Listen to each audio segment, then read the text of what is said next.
सच्चे प्यार की हमेशा जीत होती है। आखिर हो ही गई सच्चे प्यार की जीत। क्रिश और निशा दोनों ही एक दूसरे को बहुत चाहते थे। दोनों ने ही जवानी की दहलीज पर कदम रखते ही एक दूसरे के साथ जीने मरने की कस्में खाई थी।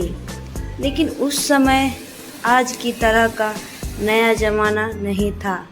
निशा की शादी उसके माता पिता ने अपनी मर्जी से कर दी और क्रिश चाहकर भी कुछ न कर सका।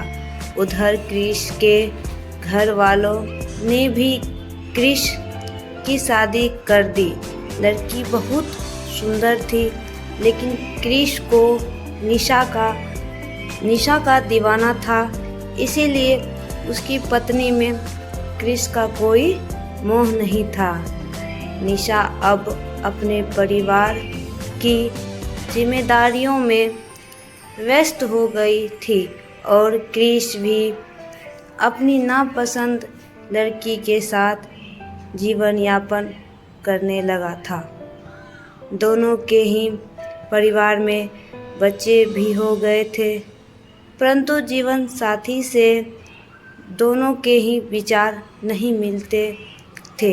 इसीलिए आए दिन छोटी छोटी बातों पर तकरार हो जाती थी। कालांतर में दोनों ने ही अपने बच्चों की शादी करके अपनी जिम्मेदारी पूरी कर ली थी।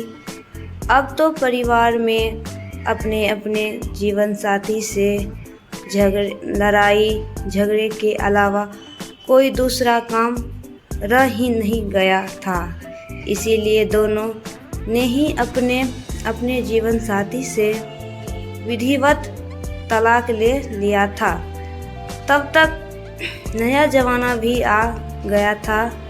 इंटरनेट का युग था और शायद भगवान को भी यही मंजूर था।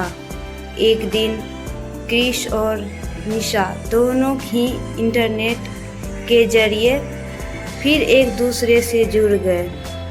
एक दूसरे के बिना दोनों को ही चैन नहीं मिलता था। ऐसा लगता था कि दोनों का पुनर्जन्म का कोई रिश्ता रहा होगा। दोनों की घंटों नेट पर बातें होती थी।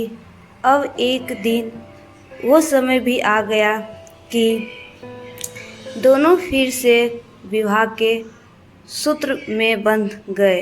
दोनों में अब जवानी जैसा रूप और लावण्य नहीं था, मगर दिलों में बेतहाशा प्यार था। दोनों ही बहुत खुश थे, क्योंकि असली प्यार तो दिलों में ही निवास करता है और अंत में सच्चा प्यार जीत ही जाता है।